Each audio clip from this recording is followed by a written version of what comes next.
Hey everyone, it's Frankie, And Jana. and I just want to bring Jana on because I wanted to talk to her and get her to talk to you about why you should come to the CWF Legends Fanfest on November 5th, 2022. She is so much more smarter. That's not correct than I am, and more articulate. So, Jana, can you give the folks a couple good reasons to come to the fan fest? Sure. Well, first of all, it's coming up like 3 weeks. So if you're thinking about it or on the fence, 100% buy the ticket, buy the Ultra, and come. And the reason I say the Ultra is because I have the most fun, and what I like a lot is listening to the stories of the wrestlers. And for me, they're brand new stories. So you can see the shock on my face with some of these stories. Most people in the room don't seem so surprised, but I am. I love it. I think the cup of coffee has been one of my favorites, and then certainly the section, I'm not sure what it's called, but after dinner has been really cool too. What's that one? The after party. After party. Yes, the Yeah. after party has been cool too. So I think for the actual programming of the CWF Legends Fanfest, those are my favorite things. I would also say the camaraderie of the group is a big highlight. And so if you have never been, or maybe you went and you didn't experience that, I think that's a blast. And so if you're someone who doesn't know a lot of people, you'll see everybody hanging out in the lobby or maybe at dinner or lunch. You should just feel welcome to come introduce yourself. There'll be a lot of guys hanging around, a few ladies, including myself, and we'd love to talk with you. It is some of the nicest people I've ever met are in this group and go to this event. And so I do look forward to it every time. Well, that was one of the questions I was going to ask you. It was like, is it for just the dudes or the ladies? But there are a couple of ladies that go. Kim Baldwin, the sainted wife of Jeff Baldwin. And then there's Kelly Miller, who is there with Ben James. Cindy, who is there with Bruce Cohen. Jana will be there. And Chris Zaha brings his wife and his kids. So that's always refreshing to have the internet darling there. And he brings the whole family. So yeah, it's very female friendly, I would say. Yeah, I absolutely. I have had a great time every time. Like I said, it's just a good group of people, and I now have friends that I didn't have before, so I think that's really cool, and I look forward to seeing everybody every time the event happens. There was another question I was going to ask you. I would love for you to ask me. If I could remember it. However, I'm the trophy husband. I'd like everyone to remember. So some things that we do there. Yes. Is eat. Yes. What are some of your favorite places to eat? I love that sushi restaurant right there in the plaza. I don't know what it's called. I think it's the only one there. That is one of my favorites, and we've had lunch there every time. And I'm actually going to drive in early, do some work so I can go have lunch and then go back to work before everything starts on Friday. So that's a highlight for me. Of course, Glory Days is a great place to hang out, and we usually do that. And then last time we had a sandwich at the pizza place. Again, I'm not good with the names of these places, but that was good as well. Yeah. Yeah. So the question I was going to ask you was, do you have to be a wrestling fan to enjoy this? Wait, you said that was the question about food, but I'll give you this one too. Thank you. You're welcome. No. I mean, like I said before, these stories for me are brand new, and I find them fascinating. The things that these wrestlers have done in their life and in their careers is just so interesting. So I think it might be 10 times better if you're a wrestling fan because you either have lived these stories or you've saw the moment and now you're hearing the back end of the story. But for me, it's a ton of fun. I started watching wrestling in 2019, I think. Yeah, when we got married. Yeah. This is gonna get married. Yeah. So and if it's on, I'll watch it. But I really, really love to hear these folks in person and talk about, what they did and what they went through and what other people did. And like I said, my face, I'm sure, is pretty entertaining to watch when you hear some of these stories. And I notice people looking at me like, why is her mouth open? Because it's shocking to me, some of these stories, but they're fun and it's just such a great time. So yeah, my wife, if you don't know, is a pearl clutcher. So she will grab her chest and you go, oh my goodness. Can you think of any person that you remember telling the stories? I know I'm putting you on the spot. So we've been to 3 fan fests, really experienced 2 of them fully. Yeah. The Rock and Roll Express folks. Yeah. I mean, there were so many moments in there where I was like, oh my word, is that even real? Is he really telling the truth? And then, I'd make this face and you'd like sort of assure me everything is fine. So I think like their stories were maybe the craziest for me. But you also like Jerry Jarrett. I loved hearing him. And Medusa was awesome. It's in her book, if you don't know. But the stuff that she did share with us, I thought was really fascinating. So I have enjoyed everybody that I saw for the last 2 that we, attended all the events, which I think is the way to go. Well, good. Thank you for coming on this awkward conversation with your husband. Well, it wasn't awkward for me. You're welcome. And so it's November 5th in Lutz. You can just Google it. It's on Eventbrite is where you buy the tickets. And so you always want to get the Ultra, which will get you the cup of coffee, the dinner, which is 2 hours, and it's catered. So you get a free meal there. And then you also get the after party. So that's the ticket that you want. Plus, you'll be able to get things signed by the legends and hang out and talk. And one of the cool things about it is that you really just don't feel rushed. It's like everybody stands and the lines are so much shorter than a lot of other fan fests, so that we haven't been to any others. But everyone that comes, they talk about how much better this is because the lines are short and you're not pressured and people will talk and ask questions. And I'll tell you, one of the nicest guys that I spoke with was Ray Lloyd Glacier. And I mean, he won me over. He talked and was so nice. And so whatever that guy does in the future, I'll support him because he was so generous with his time. And and I also appreciate the guys who, if they see that you're with your wife, they'll make it a point to involve them because I'm sure they get it, right? That the wives are tagging along not because they want to, but probably because they have to. And they not me. and so I appreciate those fellows and ladies that want to talk to the wife and make sure that they're not bored. So that's it. November 5th, the CWF Legends Fanfest. There are probably still tickets available, but always get the Ultra, the best one, and you'll be able to get the hour-long cup of coffee, the 2-hour-long dinner with the Q&A. Last time we had Demolition Axe and Smash, and it was a big moment for me because I was a big Mass Superstar mark, still am, and Bill Eadie and Barry Darsow, 2 of the nicest people. And actually, while we were eating breakfast, Barry Darsow and then Bill Eadie came down. And so there we are eating, and we're eating with these guys that are legends. And I mean, for most people there, it's a once in a lifetime opportunity. And I'm going to let Jana give you a little bit of advice on how to work the free buffet for breakfast. How do you get the most out of that, Jana? You are? Yeah. I'm the expert on this. Well, you're very frugal. Everyone is.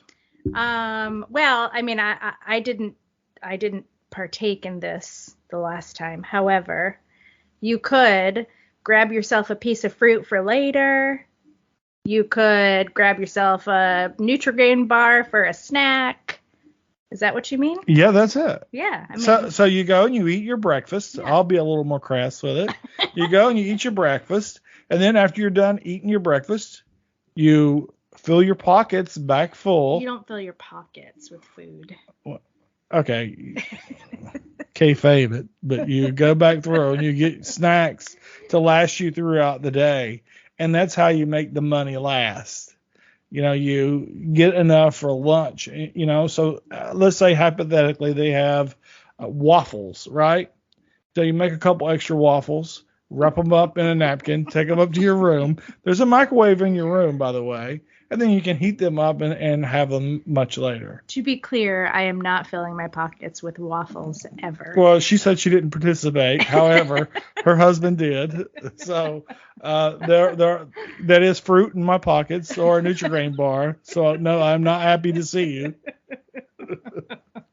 Thank you for clarifying that. But that is just a little tip. I saw someone post something about eating in the restaurant, the breakfast, and I didn't want to put it out there on the Facebook group, but I'll put it out there now. So that's just a little tip. You want to make your money last a little longer? That's one way to do it.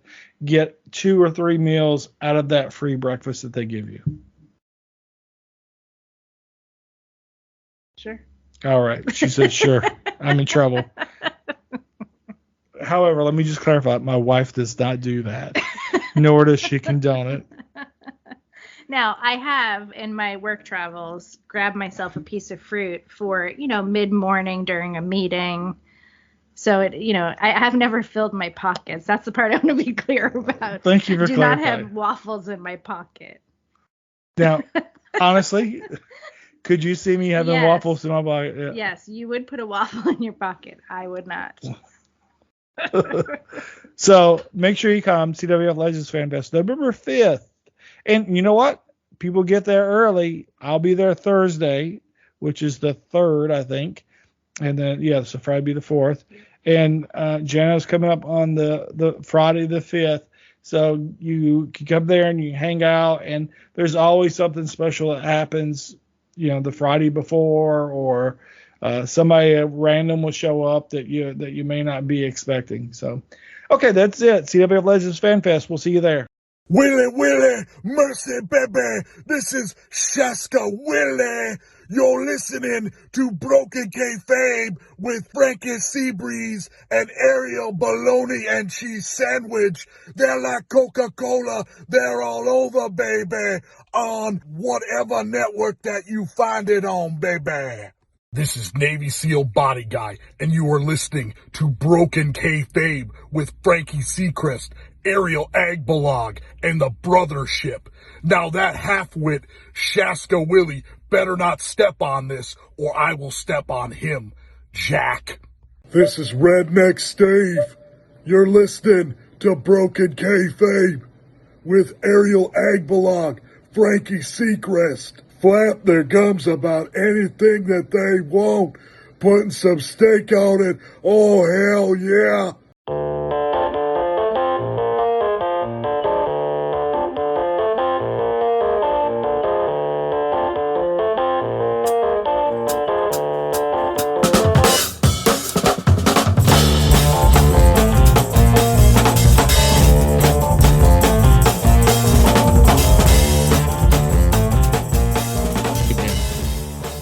Good. Any idea what to talk about? I have no idea. Okay, cool. We'll keep it short and sweet. I've got my daughter and one of her friends here doing school, so it's a good day to keep it short. Okay. Here we go. Welcome to Broken Kayfabe, the unofficial after show of Breaking Kayfabe with Baldrin and Barry. And once again, I am joined by the co-host with the most, Ariel Agbalog. Hey, bud. Hey, Frankie. All right. I got to stop doing that. I'm going to uninstall the app real quick. No, I'm just kidding. How are you, my friend? Good, man. I've missed talking to you. I've missed talking to you, too. How's things been going out in California?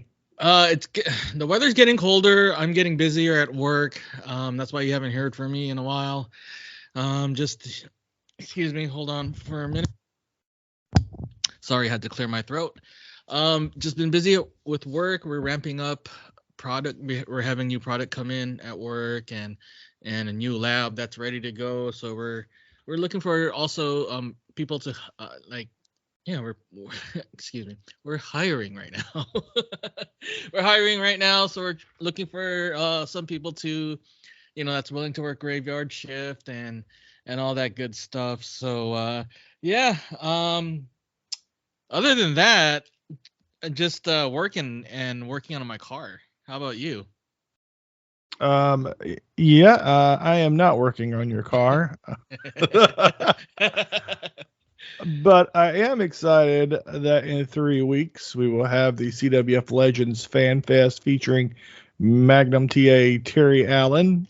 We'll also have Jimmy Jam Garvin, and we'll have Bill Apter Dory Funk Jr., who is a former NWA World Heavyweight Champion, Joe Malenko, who I am excited about, Robert Fuller, Chris Markoff, who I'm also excited about, and Scott McGee, who you may recognize from Starrcade 83 when he got his head cut off by Kevin Sullivan and Mark Lewin. No, I wasn't aware of that. I was only like 2 years old or 3 years old at the time. Actually, I gotta check it out. Yes, you crazy. You should. Being a wrestling fan, you should watch Starrcade 83. That is one of those must watch shows that every wrestling fan must watch. It was one of the big super shows, and on I don't want to say pay-per-view, but it was what did they call it? Closed circuit. Yeah, closed circuit. Yeah. It may have been available for the purchase. I think we were able to watch it scrambled with a descrambler on our satellite dish back in '83. I was 10 years old. Remember the show vividly, and I went back and watched it a few times, to get sort of a different perspective on it. So maybe one day we'll do a deep dive on the Starrcade 83. That would be good. That'd be cool with a bunch of other brother shippers, just watch and talk about it. I don't know if we might talk over each other a bit, but it might be fun. Yeah, it might be fun. Did I mention Gorgeous Jimmy Garvin?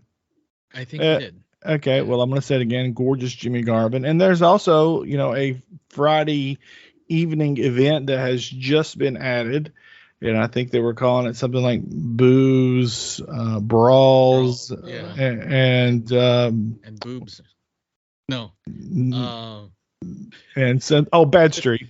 There you go. Yeah. So, so it's an extra ticket that you can buy, and you get a 75-minute Q&A with Jimmy Jam Garvin.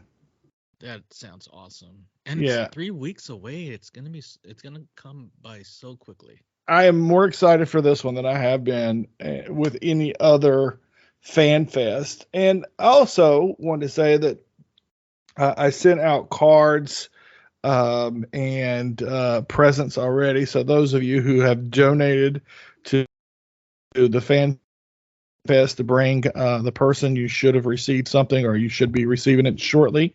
If you do not, reach out to me and I'll double check on where that is. Mm-hmm. Yeah, I'm waiting for mine. Yours was a set of tights. No, a set of tights. Oh yeah. Oh yeah. Wait, that was before though. That was before I donated the. Well, I knew I could count on you, bro. I'm waiting for a set of boots or a pair of boots, or. You said I couldn't buy you boots. You said you were going to do that yourself. That's true. Or a mask. That'd be cool. You get a good mask. Oh, that's you know what would look good with those is an Oro mask. Oh. You know who that is? So do you remember I when heard the name, but like he died in the ring, but it was the mask that Rick Rude wore when he was in ECW, and then and then he unmasked himself, and then whoa, Rick Rude. Yeah. Oh, okay. Well, now that we've had this awkward silence, let's go Sorry. No, I'm thinking about it right now. Like, if you've got your phone or a computer handy, just Google Oro wrestling mask, and you'll see that it will go great with your tights that I sent you. Yeah, I'm sure there are people out there or brother shippers out there that want to see me wear the tights. And you are correct. No, the answer is no. Not going to. Wow. Well, if we get you to FanFest one day and we get you to bring the tights, I am sure that we can get enough money in a pot to get you to put them on and prance around. Yes, I said prance. Prance. Yeah, you said that makes me not for sure not want to do that anymore. Yeah, you'll be walking around on your tiptoes like Mil Mascaris. Oh my goodness.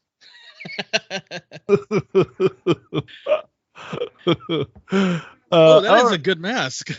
Yeah, I told you. That's a really good mask. Yeah. Wow. Okay. Ooh, it's on Amazon. It is? Yeah. Oh, okay. It's $15. I don't know the quality, how good of a quality it is. Well, you know what? You're not going to be wearing. Oh, it is. Yeah, you're not going to be wearing it in any kind of match. So true. For $15.80, yeah, man. Yeah. Wow. Buy now. Ooh. Okay, bought it now. It's $17.28 with the tax. Oh, look! You get the 3-pack. There's a 3-pack. Yeah, you've got Santo. That is that dragon looking one is Mil Mascaris back when he was a bad guy in Japan. I believe we wore that. I do not know the other one over there.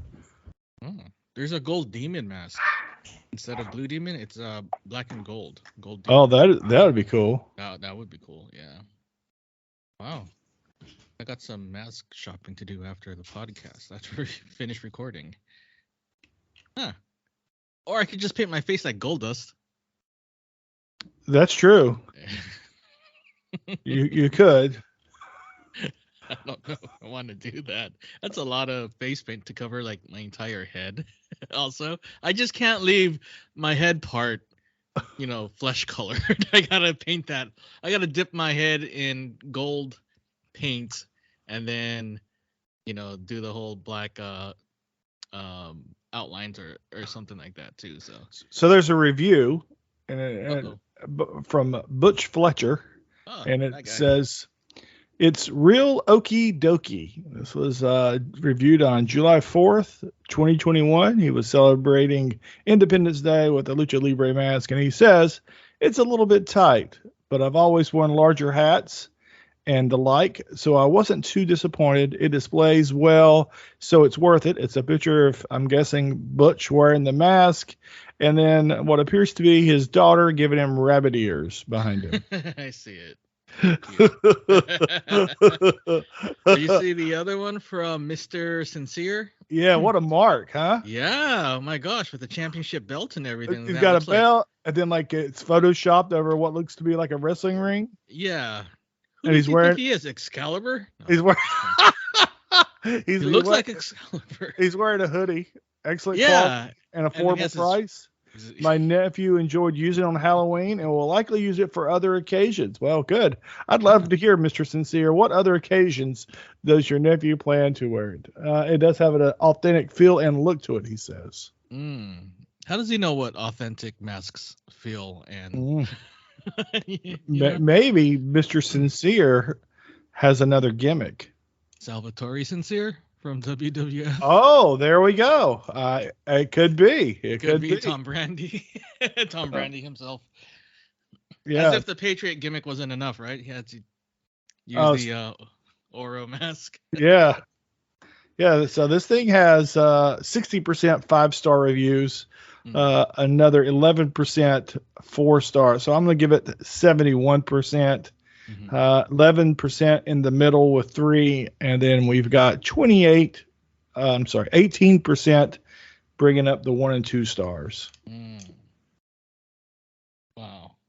Well, I already purchased mine, so it's going to be in the coming in soon, and I'll let you know how it is. Probably on the next episode. Good. Probably wear it while we're recording.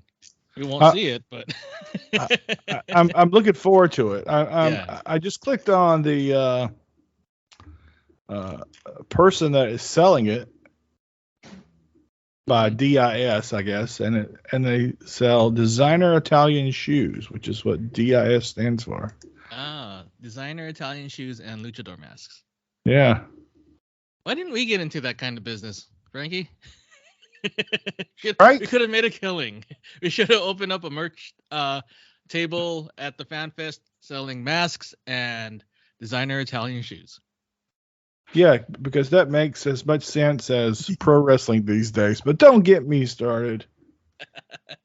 So who do we have up this week, Frankie? This week we have got Michael Herrick with the two doctors, Philip Kahn and Honorary Dr, but Doctor nonetheless, Chris Spiker. So let's go ahead and go to that conversation I had with that terrible, terrible threesome.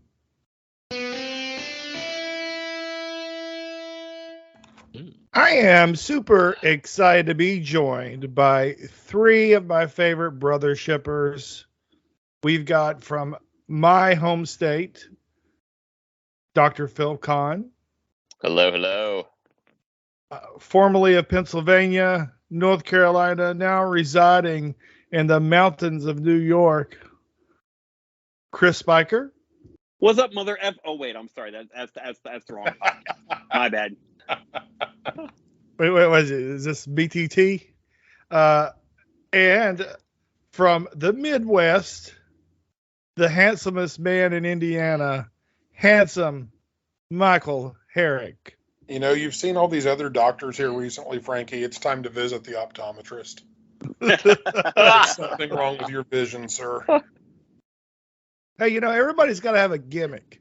You know, you can't just be Michael Herrick. You've got to be something. And I was like, what can we call him? Handsome Mike came to mind, and that's where we are. All right. So as long as you're the one telling the lies, not me, I guess it's okay. Frankie also needed his eyes checked at the hospital, but they didn't actually get that far. So, man, these are brand new contacts. I never changed my contacts, but I got in there and they said you're gonna have to take your contacts out, and I said, all right, I'm blind as a bat, but I'll do it for you guys.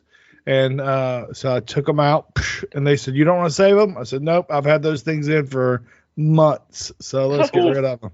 Oh, ow! I remember those days well. So I want to welcome everyone to a segment that we are calling 21 Questions with Handsome Mike. Michael, have you had time to prepare 21 questions? I've got somewhere in that neighborhood, yeah. Great. Excellent. I'm really excited about you asking questions because that means I don't have to. And I'm excited because your questions are going to be 10 times better than anything I would have done anyway. Well, I don't know about that, but well, I certainly do. I guess. I know I certainly do. I'm telling you. But I am excited. I'm going to try something. Let's see if this works. Okay, hang on just a second. Boom, boom, boom, boom. And for this segment, I've got some music, and I hope y'all can hear it. If not, I'll be doing some editing. Can you hear it? Not currently. I don't hear anything. No, I can't. Sweet Caroline, do. Oh, my fault. Hold on.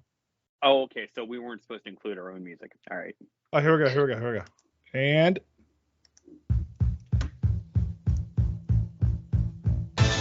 New York City. You are now rocking with 50 Cent. You gotta love it. I just wanna chill and twist the lie. Catch stunts in my 745. You drive me crazy, shorty. I need to see you and feel you next to me. I'm provide everything you need, and I like your smile, and I want to see you cry. Got some questions that I gotta ask, and I hope you can come up with the answers, baby. Girl, it's easy to love me now, but you love me if I was down. And how would you still have love for me, girl? It's easy to love me now, but you you love me if I was down and out? Would you still have love for me if I was alone tomorrow? All right, and that concludes our segment for the evening. Thank you all and good night. That was. Anybody want to guess? Anybody want to throw some guesses out there? 21 Questions by 50 Cent. Yes, and With music pirated from Queen from the motion picture Flash. that's Yes. correct. Yep. That is correct. That was what we call a mashup, fellas. Mashup. Love it. And that was I think that mashup I got a long time ago. Big fan of the mashups. It was called Q Unit instead of the G Unit. Very nice. I liked it. I mean, actually, I cut off just before you're supposed to yell, "Hooah!" Absolutely. It actually cut off right before that because it would be interrupting that. But yes. Yep. So here we go. I just did my best Jeff Farmer impression. Yep. You guys know that? Yep. Yes. Yep. Classic. So cool. Thank you all for joining me and giving us your time of 30 minutes so far, and we ain't done crap. Holy shit! It's like watching Monday Night Raw. Oh man! Or AEW. I heard that the opening sucked on. I just listened to Breaking Kayfabe this morning, and they were talking about the opening was much like Raw's, and I always hate those. You got people in the ring doing an interview for 30 minutes. I absolutely hate it. Very true. Fair enough. Hey, before we get going, though, let me just go ahead and plug the greatest show on earth. No, not the Ringling Brothers, but the CWF Legends Fanfest, November 5th. And if you haven't got your tickets, there's still some that are available. Tickets start at $70. And for $70, you get one picture, I believe, and you get to meet all the legends. And then if you buy the Ultra ticket, which is the best, you get an hour Q&A session in the morning. Then dinner, you get a 2-hour Q&A session. And then you have the after party. So we have all been there. We're all big fans. 3 out of 4 of us will be there this year. This one coming up. Hey, that's all right, man. You've been to planning. You've got a good reason to not be there. Very and true. so let me just name off some of the legends that we got. We got Joe Malenko, also known as Jody Malenko, who did a lot of wrestling in Japan. He is, of course, a member of the Malenko family. His brother was the PWI's top 500 wrestler of the year in 1997 or 8. You've got Magnum TA. You've got Gorgeous Jimmy Garvin, Dory Funk Jr., Bill Apter, Robert Fuller, Chris Markoff, Scott McGee. So, did I say Bill Apter? Yes, Bill Apter. Bill Apter will be doing the after party. The dinner will be 2 hours with Magnum TA, who was as big of a star as you could get in the Mid-Atlantic in the 80s. And I'm super excited about it. So all these fellas that are on here have been to one or more than one, and you should come and check it out too. All right. That's it for the plugs. And actually, as a side note, Barry has made me promise if Christine goes into labor and gives birth while you're all at FanFest, I have to FaceTime him from the hospital. So we can say there was.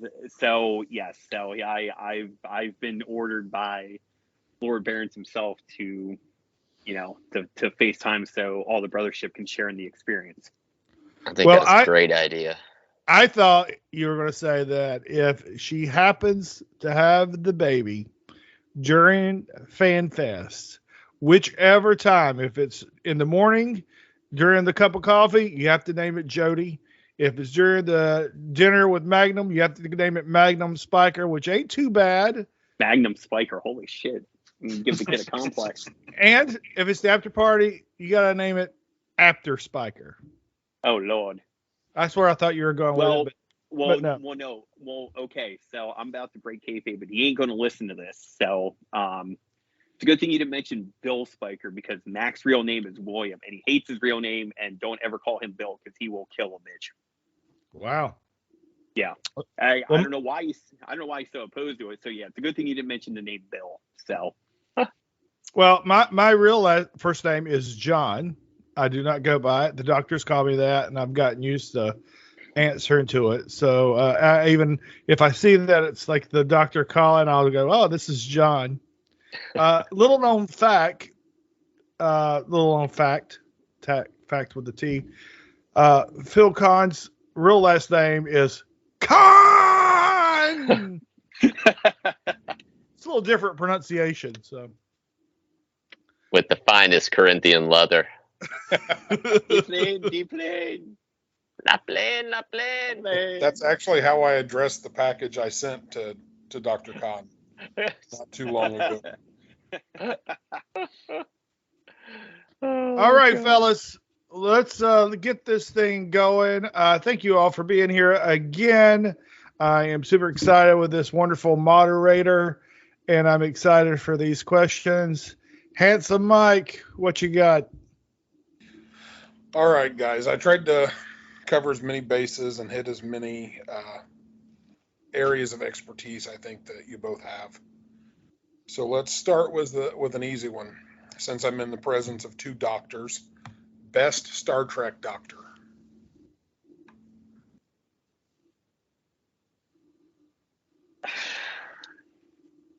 Okay. I'm going to have to go with McCoy, just because, and it's a lot of the same with a lot of the original cast, because they've set the standard so high. And with the exception of maybe the emergency medical hologram from Voyager, he is the most quotable out of all of them. I could sit here. Some of the best quotes are actually from Leonard McCoy, but. Can you throw some out? Oh, let's see here. In Star Trek 4, there's a scene where they're in a hospital room. They're in a ER hallway in 1986, San Francisco, and lady says, "I'm on dialysis," and McCoy stops. He's looking. He goes, "What is this? The Dark Ages?" And he gives her like a pill, and he goes, "Here." He goes, "This is going to help with that." And he runs away. And then later on, as they're running away with Chekhov in the gurney, she's like, "Doctor, he was right. It grew back." I remember that. That was epic. Yes. Yes, and the "I'm a doctor, not a blank" were always fun. And the one that always gets me, and it's in Star Trek 3 when because okay, here we go. It's when McCoy has Spock's mind inside of his. When their minds are combined, it's driving him out of his mind. And Kirk comes and sits down with him and goes, "How you feeling?" He goes, "You're the victim of Vulcan mind meld." And McCoy deadpan goes, "That green-blooded son of a bitch. This is a revenge for all those arguments he ever lost." One of my favorite lines in any Star Trek movie. That's a good one. And I have to go with McCoy also. He's just old school, the original. He had the Southern drawl.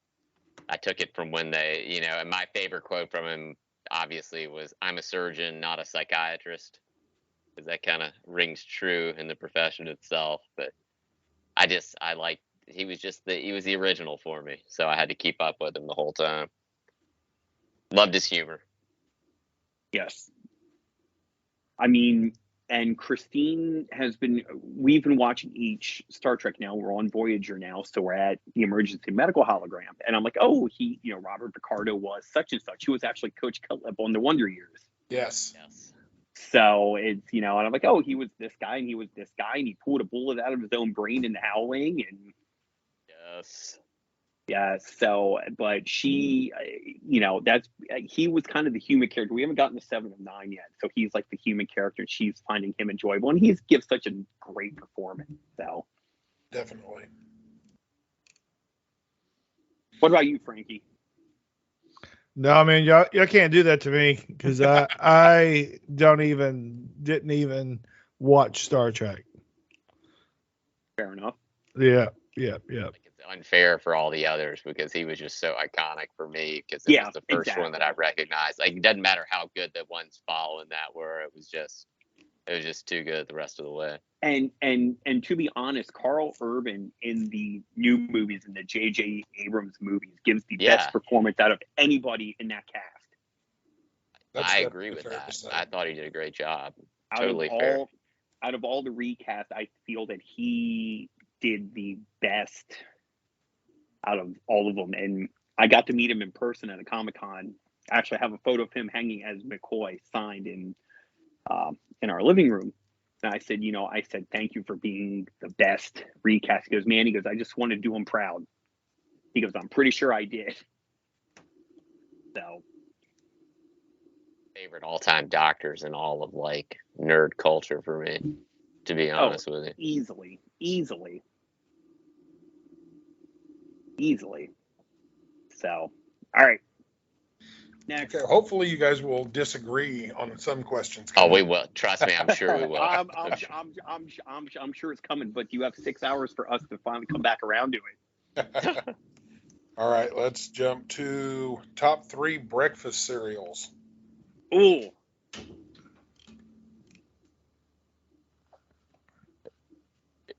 Who's going to go first at this one? You go first. I'm gonna pick my own brain for a little bit here. All right, so I can rattle this off for myself pretty quickly. Number 1 by far for me, without beyond the shadow of a doubt, is Cocoa Pebbles. There is no comparison for me. Okay. And it is what is crazy about it is the analogy that Barry gave about Cocoa Pebbles versus Cocoa Puffs, comparing it to Cheetos regular versus Cheetos Puffs, was exactly the way I feel about Cocoa Pebbles and any other type of cocoa-based cereal. It is such a good concentration of cocoa greatness, allowing the milk to just become even better than it was with the cereal in place. And I actually like to have them a little bit soft. I like them to sit in the milk a little bit and lose some of their crunch. So Cocoa Pebbles by far is number 1 for me. Number 2 would definitely for me be Golden Grams. And when I get a little crazy, I like doing about 50% Golden Grams, 50% Cocoa Pebbles. And you can really kind of have a life-changing experience with that. I like it quite a bit. I like that idea. Yeah, I was going to say that's actually a pretty sweet idea. And number 3 for me is Frosted Flakes, old school. However, I will have to say last weekend I was just in the store and kind of said, they've got all these different Frosted Flakes flavors. And damn, that strawberry milkshake Frosted Flakes stuff is freaking phenomenal. And I'm not usually a strawberry guy. It is highly recommended. I was just looking at that today, actually, thinking I was kind of curious. I was in the cereal aisle scoping some things out because Christine, I saw they had pumpkin spice special K and Christine loves anything pumpkin related. So there you go. I'm just as far as my cereal love goes, I'm much more of a concentrated sort of like a Rice Flakes where you get so much more concentrated flavor as opposed to, say, the Cocoa Puffs. Like, I love Cocoa Puffs. They're great. I like the concentration. Now, there's Rice Krispies. They're not like Cocoa Pebbles or Fruity Pebbles. Nowhere near. However, the new cinnamon sugar Rice Krispies are phenomenal and also highly recommend. Interesting. I hadn't heard of those before. Yeah, they're actually pretty off the charts. They're really, really good. All right. And if we're going off school, ones that they used to make, by the way, as much as the Honey Nut shredded wheat that they don't make anymore, post Honey Nut shredded wheat was flipping phenomenal. Okay. Sorry for being long-winded. I'm very passionate about my cereal, guys. I apologize for that. No, that's fantastic. Hey, you know what? At any given time, and if you guys ever come to visit, you'll realize we always have 4 or 5 different kinds of breakfast cereal in this house because I'm the type of guy, one day or 2 days I'll have this, but then I'm like, here I'm in healthy mood. Here's some oat bran and almond, but yes, just don't get, it's not bad to you can get a little crazy and mix a little grape nuts with some Cocoa Pebbles, and that's really, really good as well. My cabinets looked like Jerry Seinfeld's cereal cabinets since before Jerry Seinfeld was a show. Nice.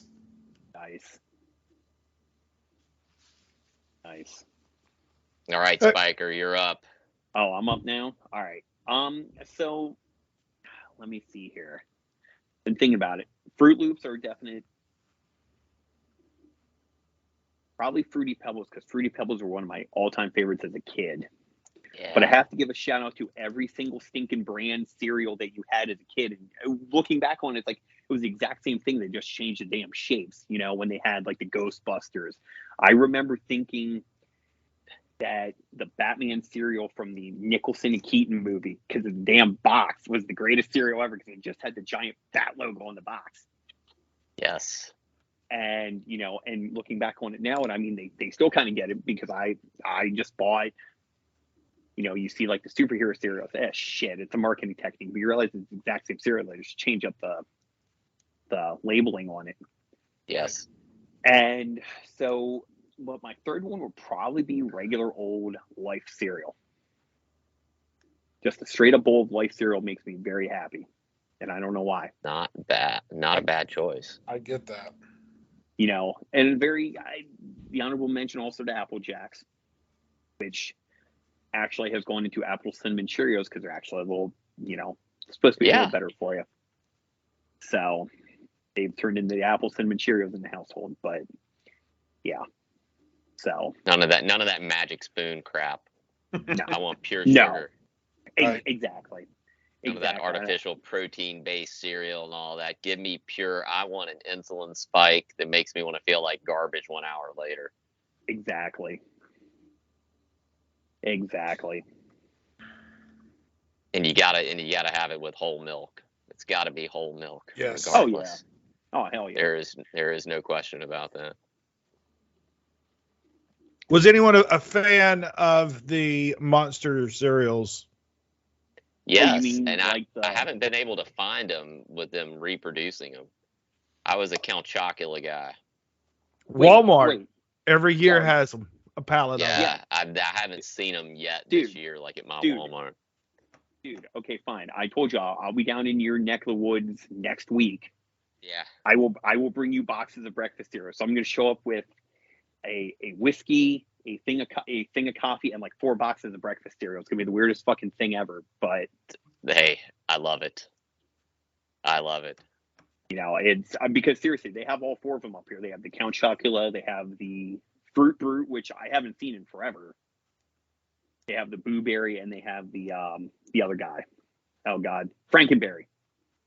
Yeah. So no, I will seriously get all 4 of them for you. If you can't find them down there, hey, what the hell? I'll let you know if I can't find them this week. Okay. All right. Cool. Excellent. Yeah, because I'm sorry. It'll be 2 weeks that I'm down there, but still. So. All right. Ready for the next one? Good stuff. Absolutely. Let's do it. Okay. Besides Optimus Prime, which Transformer could lift Mjolnir? Fuck. Oh. What a great question. Bumblebee. As much as this is not one of my, honestly, I have these really horrible moments even admitting this, but he's not my favorite character, and I didn't like him as a kid because I thought he was dumb. It's got to be Grimlock. Okay. Got to be Grimlock because he actually smart. Yeah, you know, like Hammer.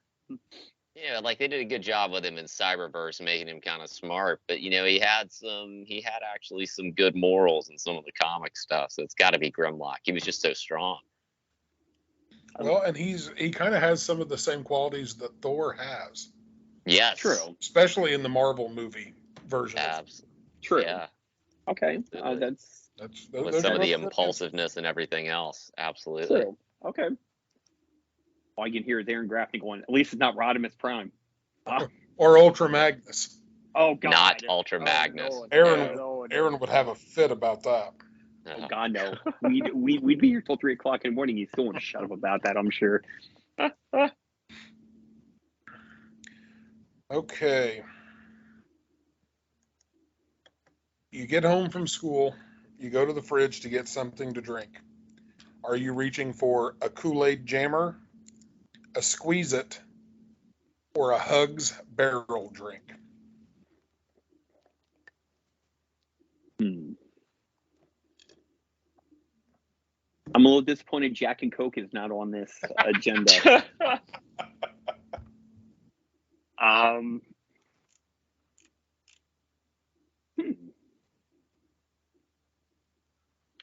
Dude, I got to go with Kool-Aid Jammer. Yeah, actually, I mean, it would have to be a Hugs, or as the older I got, the more I got into like the Capri Sun guys. So, okay, you know, either one of those might have to be my thing. How about you, Frankie? I'm trying to think, man. I was born in '73. I'm a little older than you fellas. I'm gonna.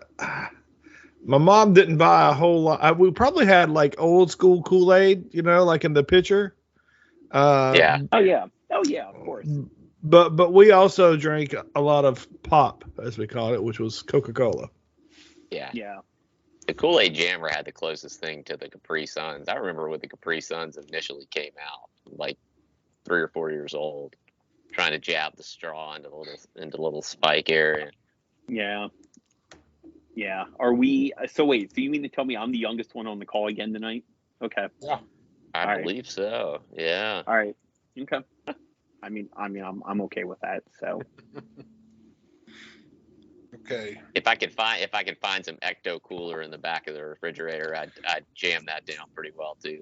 All right. Hell yeah. I specifically left that out, but let's go ahead and to the question I have about Ecto Cooler.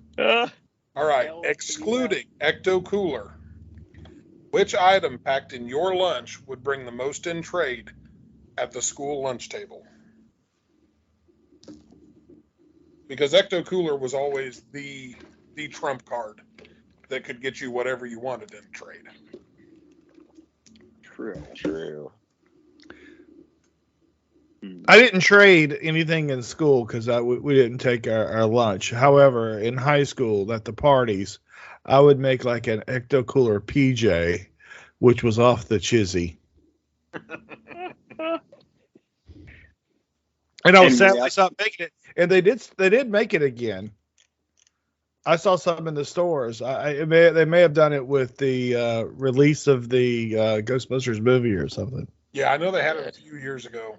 I remember they had it for the they had it once randomly, I think, I could be wrong, way back when they had like a knockoff of it. But then when the female Ghostbusters movie came out, I think they had it again. They brought it back for the females Ghostbuster movie. Yeah, that sounds right timeline wise. Yeah, because it was about the greatest part of the entire movie. Yes. Yeah. Well, we liked it so much they actually served they actually found an Ecto Cooler recipe. We actually had an Ecto Cooler knockoff at our wedding. So nice. God, that's hell incredible. Yeah. Hell yeah.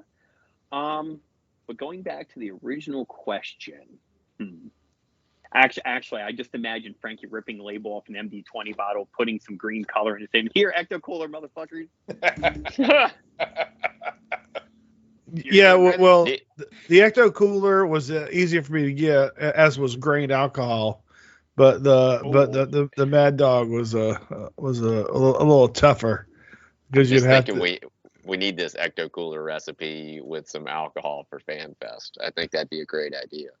So apparently you can make it yourself with Tampico Orange Citrus Punch and Minute Maid Lemonade. It sounds like a plan. That sounds like a lot of bad decisions waiting to happen. I was going to say, it could either be a great thing or the worst decision ever. Yes. Well, the next time we're able to come down and we're actually going to drive, speaking of grain alcohol, my father-in-law has a great homemade limoncello recipe that'll knock your socks off. Oh, even that's nice. Nice. It is seriously smooth and it is very dangerous. So I'd be afraid of somebody taking the bottle and just knocking it. And next thing you know, we'll find Dave Flaherty passed out outside. Absolutely. So what's the lunch trade bait for you? Yes. Oh God, I'm still. Because growing up, it was the Tasty Cake snack cakes. Ah, yeah. Because growing up in Central PA, they were everywhere. Yeah. Because Tasty Cake's out of Philadelphia, so.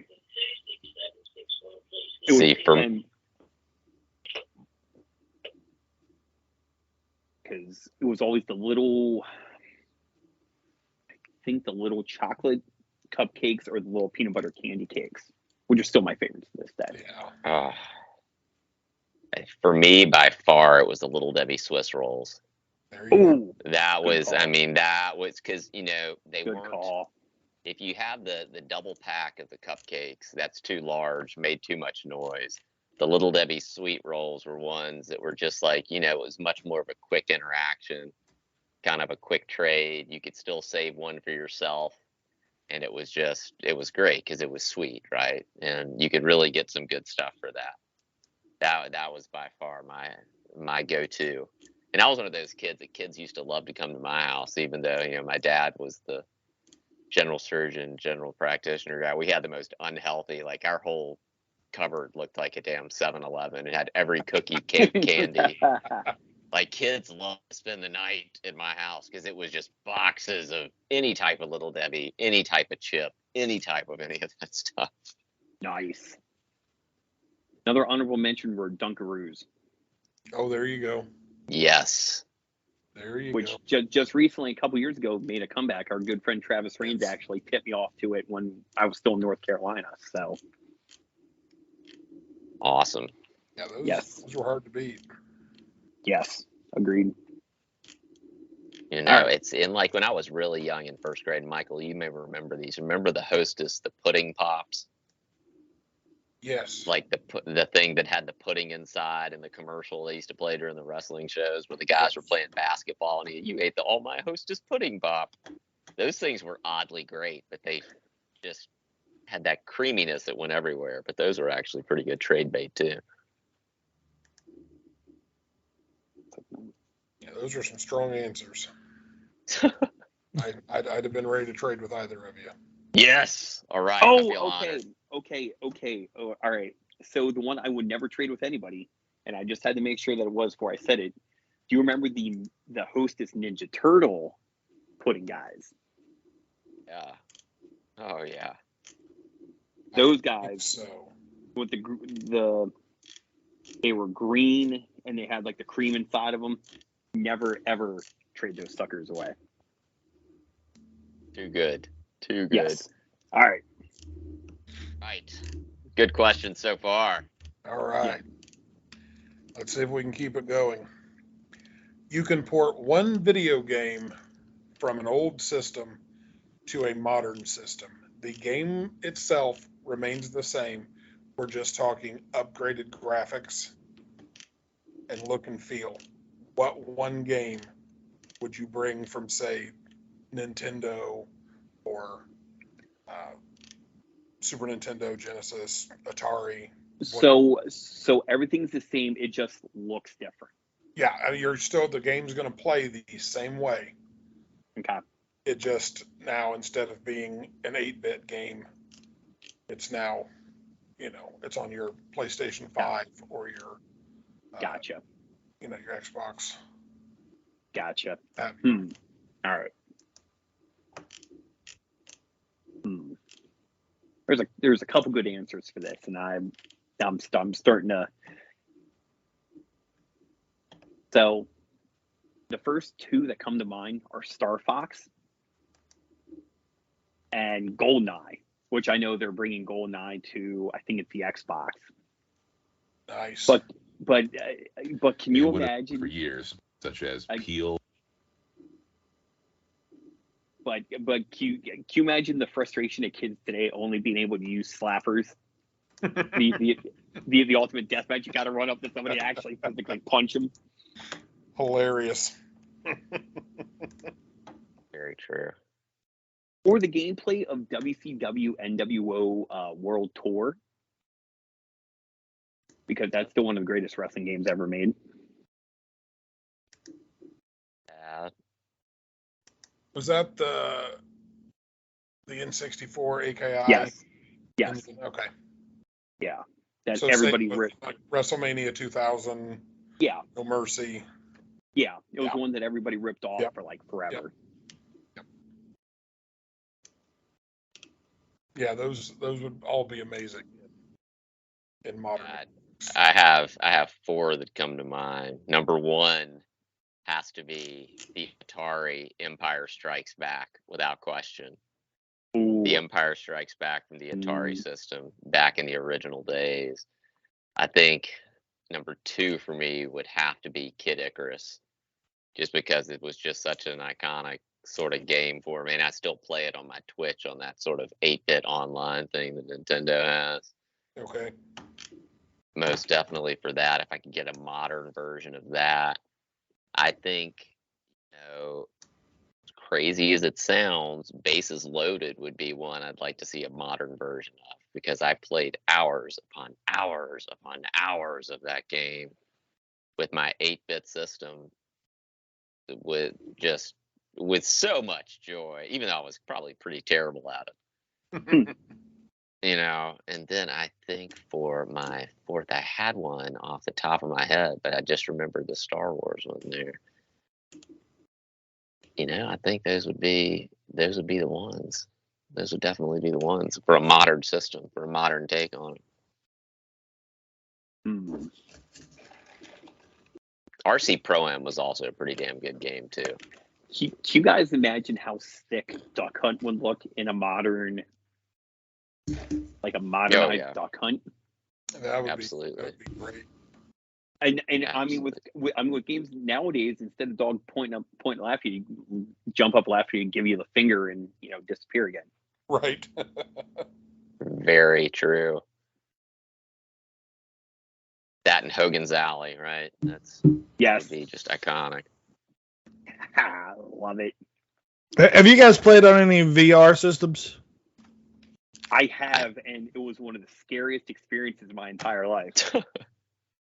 What was that? It was, oh God, my best friend, her son. They have one at her house, and I'd had a few beers in my system. It's the only way I agreed to this. Oh, there you go. And it was, she goes, okay, she goes, you get the whole thing hooked up, you get the hand hookup, you get the helmet, the little like visor thing. So, and her son's going, okay, have turn nightmare mode off, and apparently you can float around the city, and apparently there's a game where you can walk the plank. Yes. And apparently you can walk off the plank. I did not walk off the plank. I was too scared, because you're literally looking down. I'm like, and that's when I realized at 37 years old, I am scared to death of being up that high. I can see it. I can understand that. Oh God, yeah, and like it hits you at that moment, and Jamie's sitting there, and she goes, okay, she goes, but you can literally sit on the floor and slide yourself off. She goes, that's what I did. I'm like, no. It's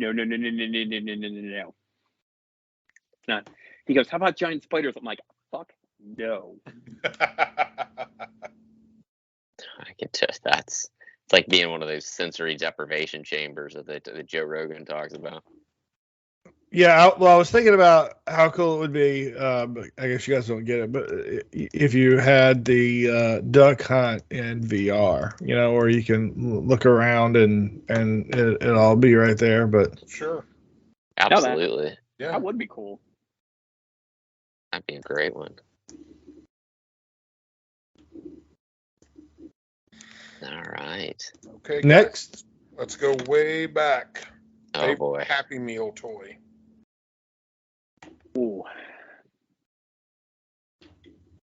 It could be any fast food kids meal toy. It doesn't have to be specific to. I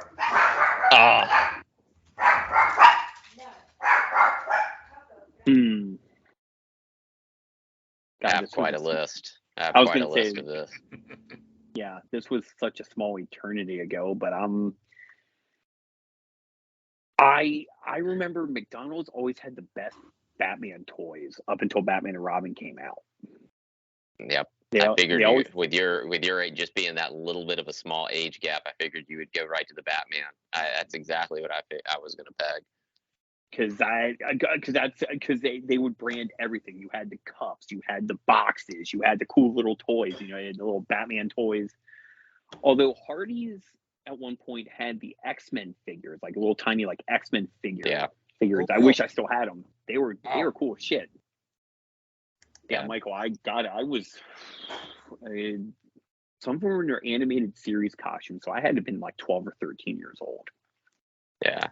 So, but yeah, they used to have. I wish I still had them because they were cool. They were like these little like plastic, little cheapo plastic guys. They were so cool looking now. My favorites there's so many. Like I remember back 86, 87, they had, I think 22 little small monster trucks, or 22 to 24 of those that they did that were just awesome, even though they were plastic. A few years before that, they actually had some pretty awesome Muppet Babies, which are great they had little felt and they are actually texturized. Oh, and the ones that I remember those. Yeah, and remember, Michael, you remember this. It made me angry when they took this off, but they had the little Fisher-Price little people that had small parts, and it was right when the toy industry went away with having small parts because that child had choked on a Battlestar Galactica missile in his throat. Okay. And all the warnings came out with small parts. And I remember I was so angry because I liked these Fisher-Price things, and they took them out of all the Happy Meals. And I was pissed. And here I imagine little Phil, very nicely dressed, still being very mad that this kid choked on a Battlestar Galactica toy. Oh, without a doubt. And then I became when we go to other areas. Well, I made the point of and I hate it was a tragedy, but I was just angry about that.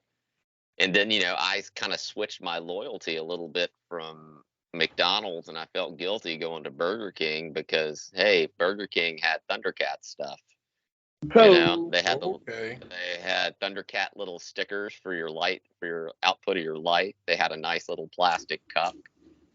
And then if we're going down Hardee's actually probably had my all-time favorite Happy Meal, hands down. Back in the early 80s, there were two items. One of them is you could get a small truck that had a trailer on the back of it, and the car was the Cale Yarborough NASCAR. Oh, okay. That you could get. The other one that they had an entire Spider-Man collection that came with 3D glasses, and you had 3D little viewfinder things in it. Those were just. I've still got those today. They're incredible. Just incredible. Going along those lines, and this kind of veers off topic a little bit, but it's kind of in the same vein. It made me think of it when we were talking, digging back in our memories. You guys probably all remember these. Goes along the same line of you don't know what you're going to get, but you made damn sure to scope out every way you're going to. Do you guys remember when Phantom Menace came out in '99 and they had all the different Pepsi cans? Yeah. Me and my friend Matt had never drank so much soda in our entire lives up to that point to see how many cans we can get. You go up and you put, this back when sodas were 35 cents, you go back, put 35 cents, you had a choice, Pepsi, Diet Pepsi, Mountain Dew, or Pepsi One. And Pepsi only got all the crappy characters. So it's like, okay, Pepsi, Mountain Dew, Pepsi or Mountain Dew, and you'd be like, damn it, it's like the third Qui-Gon Jinn I got this week. Absolutely. And it just came to mind because it was like the search for some of those Happy Meal toys when we were kids. It's like, okay, what week do they have this? Oh, I had people on the inside. Pulling. Mama Khan had her own crew of people that worked at all the various McDonald's on the lookout for all of these. I mean, there were points my mom would drive up to the window and say, "Hey, do you have this Happy Meal toy?" And it has to be this one. So. Oh yeah, and we still do that today. You kidding me? We still. Oh yeah. We're doing that sure. 20 years later, 30 years later, and then everybody always talks about the original 4 California raisins, right? Like that was the wild, crazed episode of that with Hardee's. Oh yeah. Frankie had those. Yeah, you damn right I did. I probably still have some of them. And my mom collected Happy Meal toys for the longest time. She used to buy them from the neighborhood kids for $1 quarter. And so she had a huge collection of them that I We have probably a huge now, just because it was such a small package and it was a small meal. And even after I went off to college, Mom Khan kept getting them and getting them and Yes. getting, and they're all unopened. They're all, Oh, and they're not wow. worth anything. I wish they were, but just years and years and years of them. That's nice. Michael, what's the price tag on that Hardee's thing, by the way, you just sent? Oh, on what I sent in the chat there? Yeah. Go back and look. You'd mentioned the Star Wars Episode 1 toys, so I was going back and looking. I was working at Pizza Hut at that time, and we had the cups and drink toppers. Oh, yeah. Yep. But it was also KFC and Taco Bell, and each company only got like 4 different characters. So I think there was 12 total you could collect. It looks like $18.95 each plus $7 shipping. Wow. Oh, thanks. But they have them sealed still in the bag. Oh, that's Okay. nice. Okay. I might have to. Hey, I'm on eBay right now. I might have to put some bids in on this stuff. This is kind of crazy. That and those places. Remember the fast food places used to have those great commemorative glasses. Yeah. From Star Wars to The Empire Strikes Back. Hardee's had like all the Smurf glasses that I've got, and it came with a cherry drink, which was just god awful how it tasted, but it was still, you got the Smurf glass. I wish I still had my Days of Thunder cups from Hardee's. Oh yeah. Amazing. I made sure that we went in and we would check every week to see if it was a different cup yet. Yes. So get the whole set. Yes. All right. Okay, guys. Most underrated 80s cartoon series.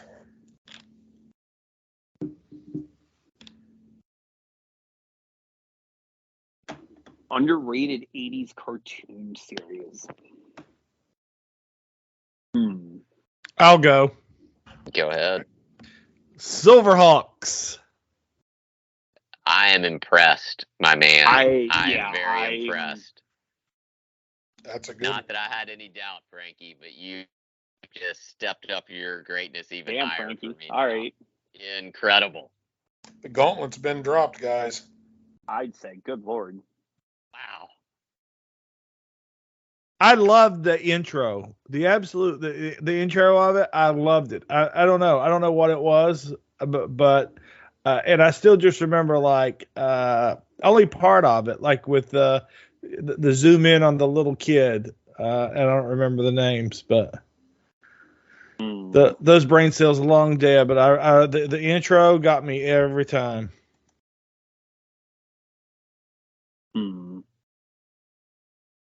Chris, the little red kid, that looked like one of the Thundercats. What's right. the? No, it looked like one of the. I can't remember now. I'm drawing a blank.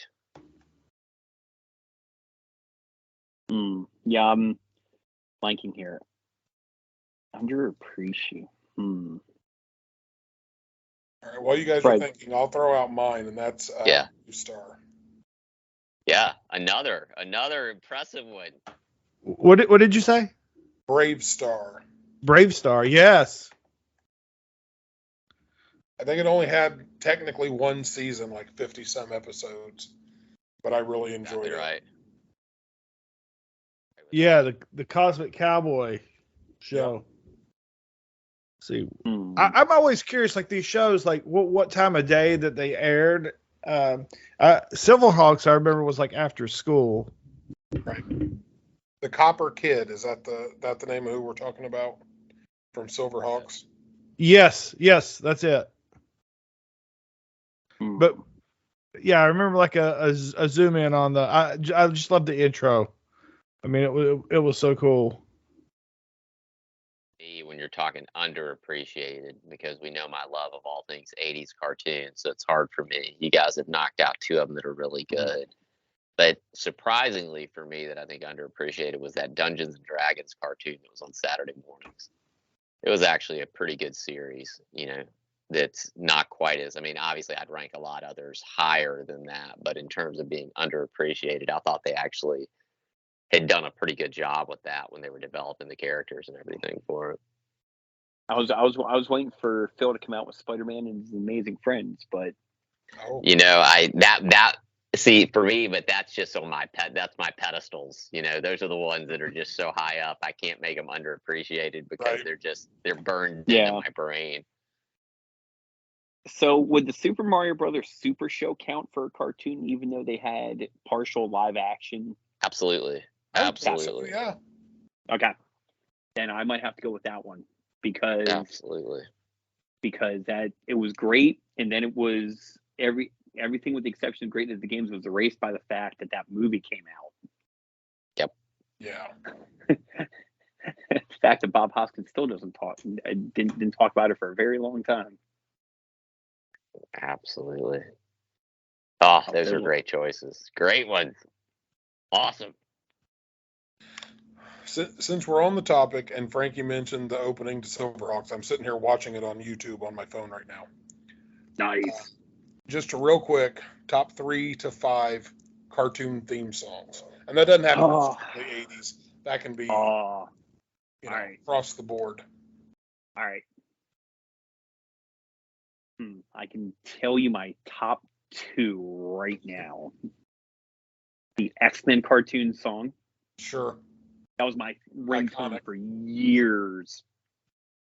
And it's great because I'd be at a party and somebody's phone would go off and like 3 people in the room had to check their phone because we all had the same ringtone. Nice. And the Teenage Mutant Ninja Turtles theme song. That's a great one.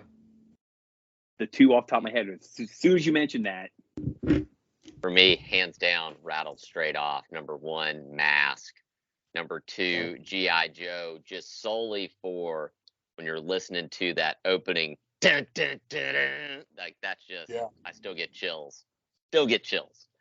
And then after that, it's got to be Transformers. Yeah. I love the Teenage Mutant Ninja Turtles, and I do, but those 3 were that's just it. Mask was incredible. It's just, What do you say, Frankie? Yeah. Sorry, I know y'all couldn't hear that, but I just hit the theme to the Silverhawks, and it started off like pounding in my head. It was like, Tally Hawk!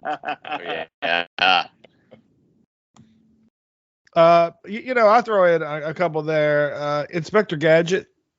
That was a great one. That's a good afternoon show that I used to enjoy.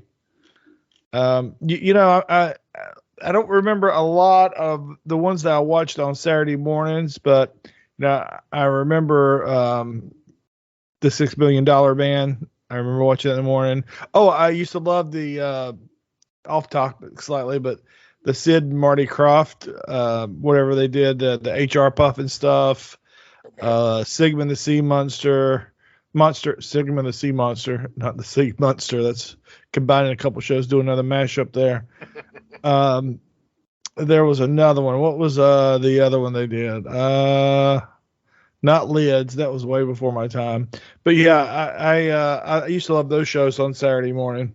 In the afternoons, I think it was Masters of the Universe was one of my jams.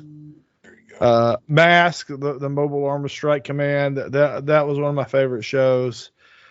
Transformers. When I was a kid, my parents would I'd get a toy every now and again, and usually we would go to a place like Rose's to do. Phil, I know you know Rose's. Yeah. What about you guys? Do you know what a Rose's is? Nope. Rose's is like a busted Kmart.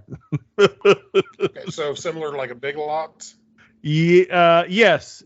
A modern day Big Lots now, but not like the ones back in the day where it was like just bags of stuff. So it's they're usually pretty junky and like the not well maintained, pretty basic with those metal shelves. Always had that sort of dusty floor. There was always a dusty floor.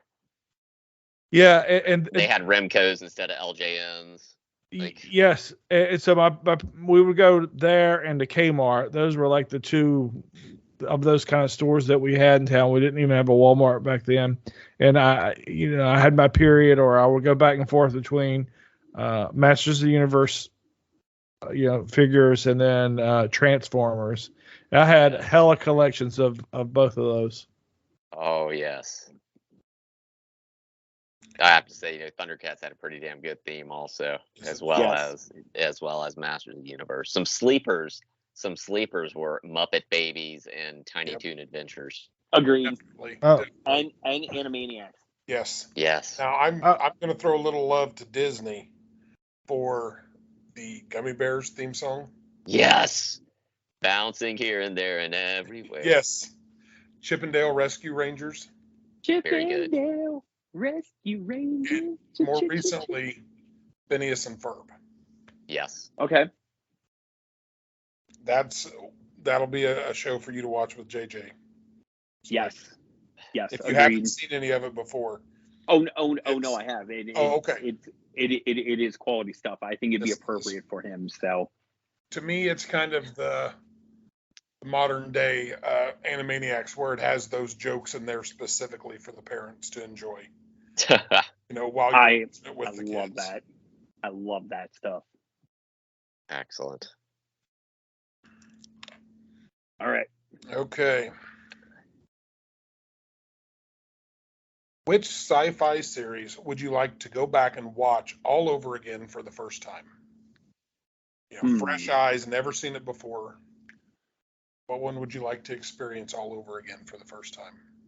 So you go in fresh eyes, you don't know the ending, you don't know what happens, you don't know. You know nothing. Your memory of that show is completely wiped. You're going in cold with no idea where it's going.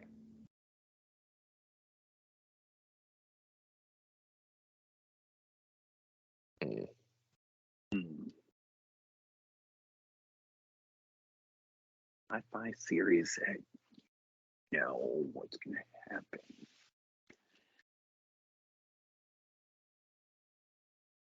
First I thought Firefly, but I'm like, man, I'm going to be disappointed all over again that it's only 10 episodes. Shit. Yeah, I can understand that. I'm still not over that. It was 20 years ago.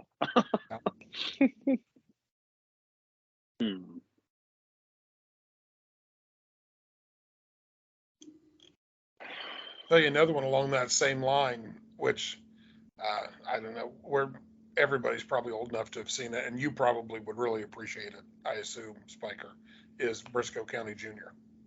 I own Briscoe County Jr., bro. Oh, of course. I knew you would. Of course. Dude, I mean, honestly, if it's Bruce Campbell, it's probably somewhere here. Yes, but Briscoe falls into the Firefly category of shit that should not have gotten canceled when it did, but you're thankful it was what it was. Right. Oh, this is a hard one. I have a couple different answers.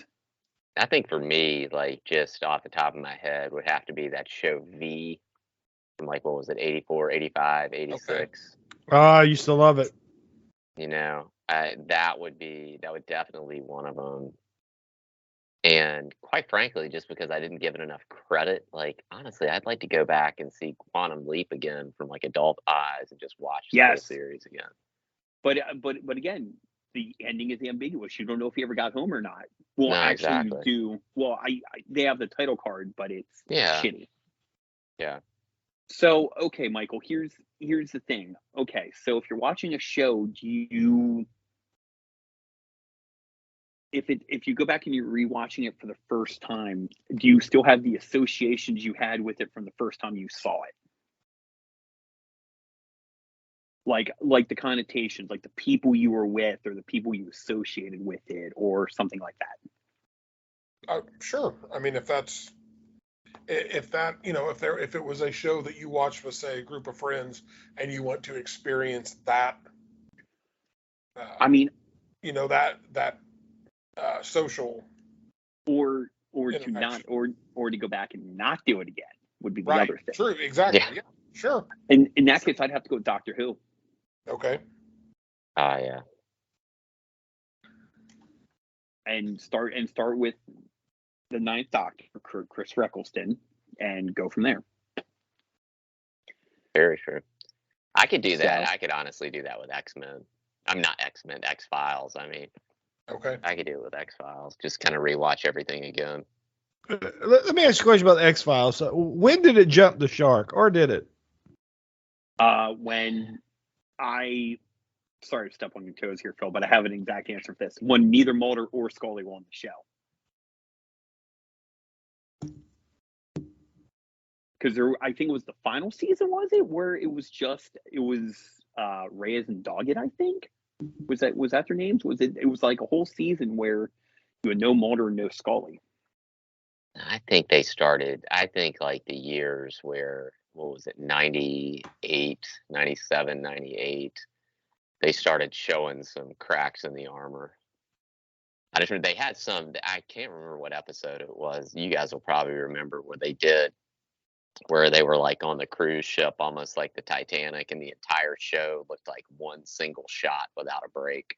That was great, just cinematic stuff there, but I started kind of falling off after that season, so kind of like I did after season 8 of Walking Dead.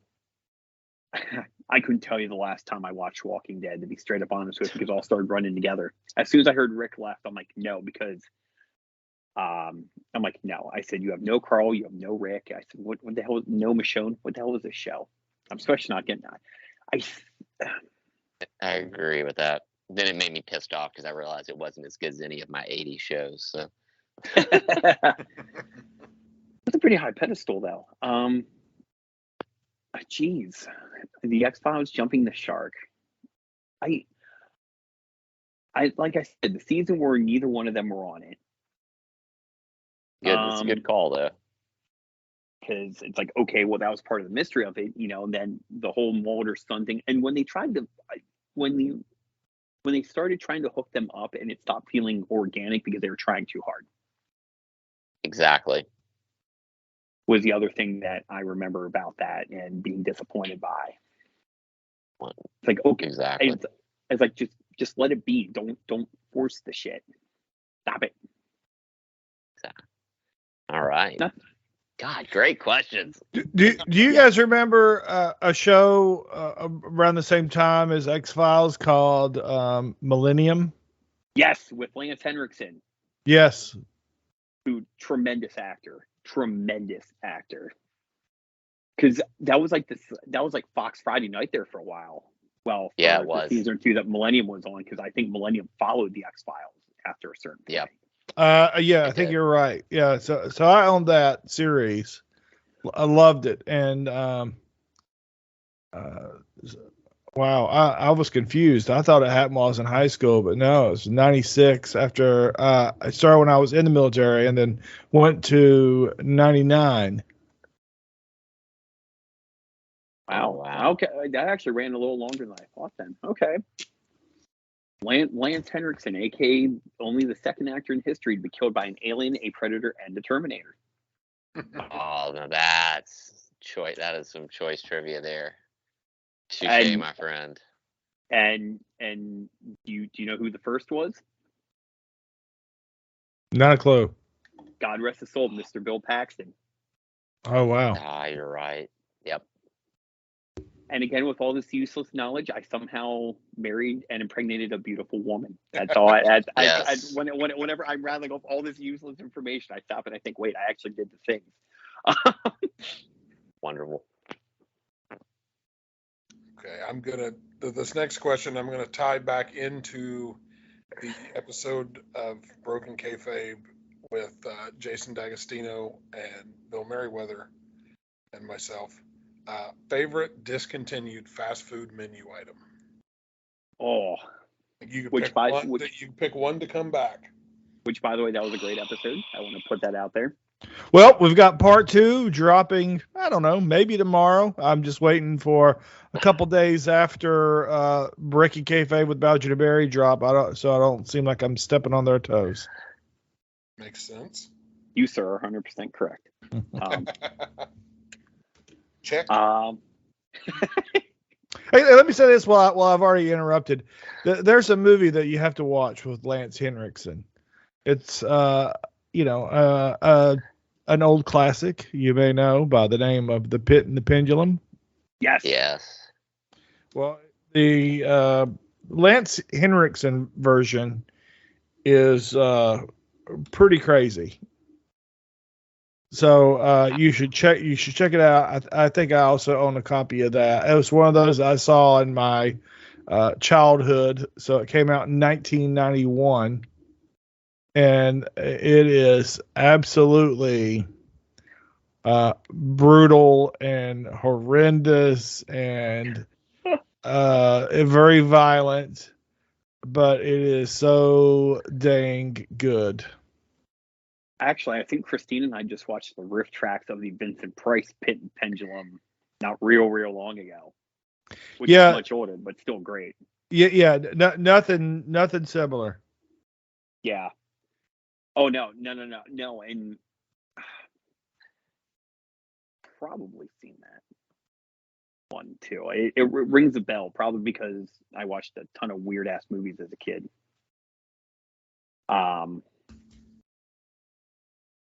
God, I'm sorry. I've had 3 temporary TIAs trying to decide which fast food item I want back.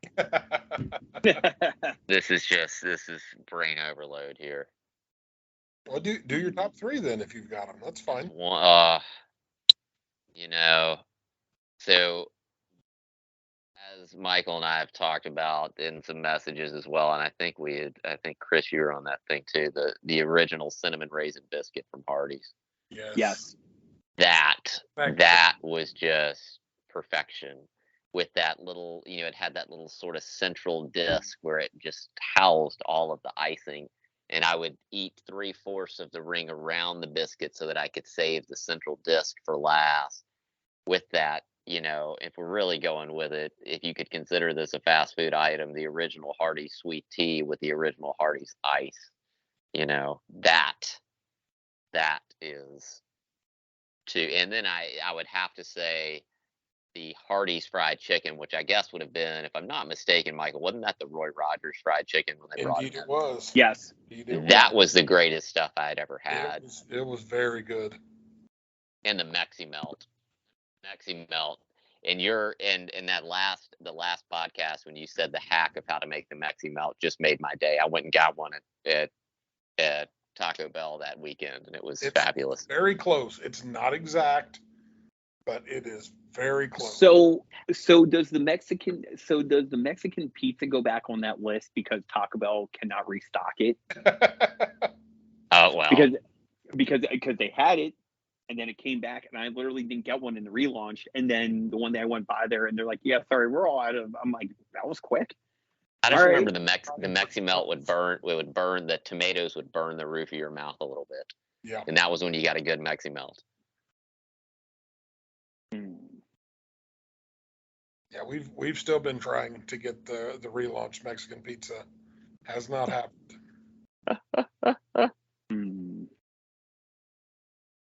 Let's see here. That's a damn good question. And the Super Bar at Wendy's. How could I forget that too? Yes.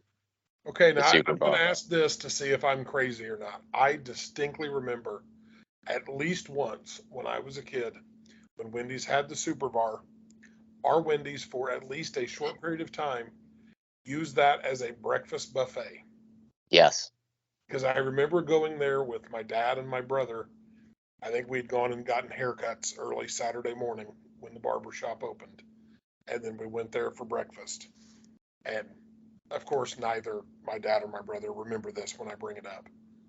So I think you're right. I think somebody else remembers this, and I'm no. I think it was. I don't think that's a Mandela effect. I think it's a real thing because I kind of thought that too. It was a regional thing. Only certain ones had it. But I think you're right there.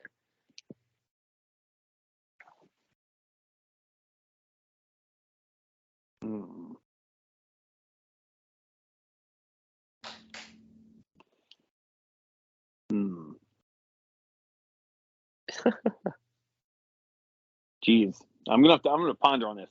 That's fine. We can move on to something else. I was gonna say let us continue on because I'm racking my brain, and these questions are too awesome to not keep coming. So okay.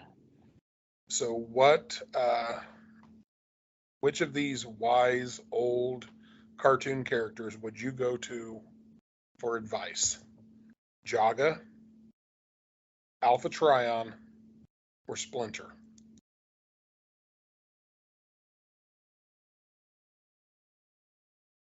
Alpha Trion. Alpha Trion, hands down. Great, Chris all Saha. three, incredible. Alpha Trion. I would have to go to Chris Saha. I mean, he is a real life cartoon character.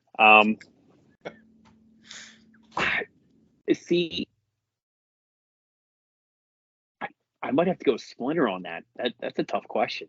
I kind of thought you might lean that way. Just because, Splinter always preached about the family and, the strength of the individual in the whole together. And that whole, and he's a rat that raised 4 giant ass turtles. I mean, what's there not to, he knows his stuff. I think also that reflects, as crazy as this sounds, just the gentle age gap between us in terms of that. Yes. Right. Because I was at that age, it was all 80s, it was badass, it was Ronald Reagan, it was kick ass and take names, and that would be where mine came from. And then when you came in, I wouldn't have been able to relate as well to Splinter as my coach, as much as I would love it. You wouldn't be able to relate to me as well as sort of the others. I mean, honestly, as a kid, I got, some of that, but it goes back to the Star Trek thing. I took a lot of advice from the old school Star Trek episodes. Yeah, so I can see that. It would be Kirk, Spock, and McCoy, if you want to be straight up honest. Yeah. I would take those over any. Yeah, absolutely. Minus Optimus Prime himself for me, but Yeah. What about you, Frankie? I don't even know what the question was. Stay true. I'm over here buying things on eBay. Just say Gargamel. Just say Gargamel, and you're good. There you go. Oh, was it the one about the advice? Who I want to get advice from? Mm-hmm. See, I'd have to go with probably someone from the Masters of the Universe. What was the little guy's name that used to spin around when you pulled him? Orko. Who was awesome in Revelation, by the way. Yeah. Absolutely terrific. I probably would be more comfortable talking to the ladies of Masters Universe. Yeah. I was literally just getting ready to say, Frankie, you'd be chatting up Evil Lynn like it'd be nobody's business. I probably dated her at one point. I don't know. Bro, sure. Bro, I was gonna say he'd definitely be holding the door open for Tila. I think we've all dated some form of Evil Lynn at some point, whether we want to admit it or not. It's okay.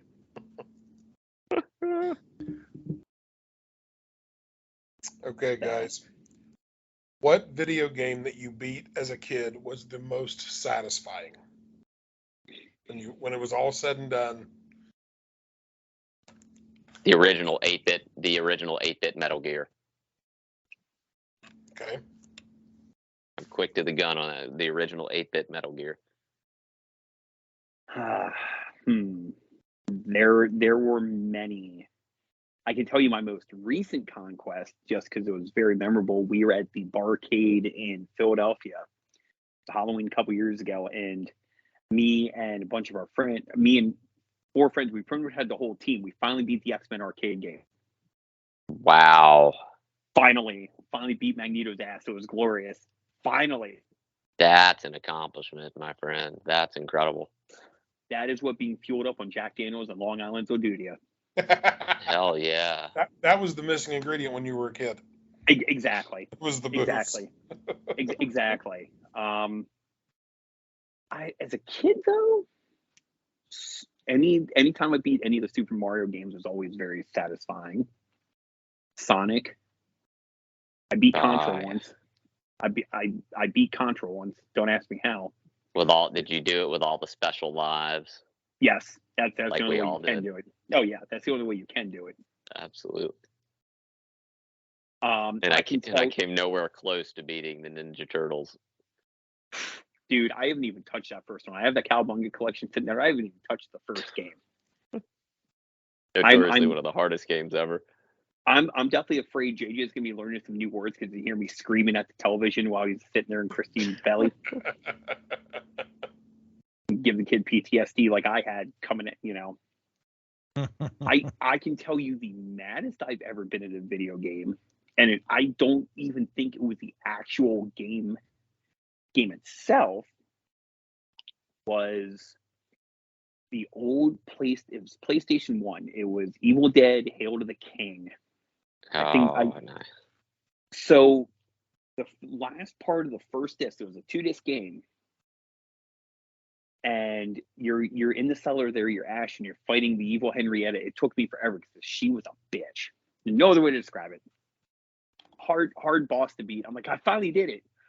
The save did not save. Oh no. Before I went in to go fight her. And it did not. I beat her like 3 times and it would not save to the second disc. Oh. I got so mad I threw the thing away and I've never touched it since. I was that upset. I said, how the hell is Ashboy? How the hell am I gonna, get to Necronomicon back and I can't get past this first disc? I just remember I was so mad and still holding a grudge about it. This has got to be 20 years ago now. Absolutely, we're doing better with Jack Daniels and Coke, Long Island. Yeah, that would have made it a lot easier. Exactly. Just go back to the Jack Daniels and Long Island binge for that. Maybe I was missing something. Who knows? Phil, what was the first video game console you had at home? It was that Atari, the original Atari, 7980. Oh yeah, we had with that. The joysticks. With the, it came pre-packaged with Pac-Man, and that sort of the battle thing that had all the different battle games on it, like Tank and everything like that. Mm-hmm. And I can still hear that Pac-Man, the noise it would make, because everybody was so disappointed it didn't look like the Pac-Man from the video games in the arcade. And what about after that? Then after that, I got the Nintendo 8-bit, followed by the Nintendo 16-bit, only because of a basketball game. Then I got the Sega Genesis, only because of NBA Live. And then I think I went on to... I ended up getting a PlayStation 1 or 2. And then I went years without really getting anything until I got back into the Twitch. And then I bought an Xbox Series X a while back, and I still haven't hooked it up.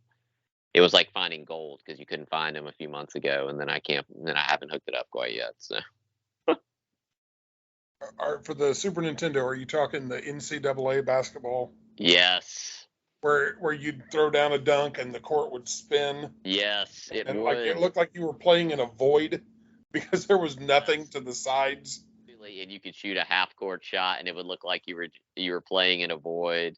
Yes. And they actually with that game, North Carolina was not licensed in the EA games, but it was in that NBA in the Nintendo game.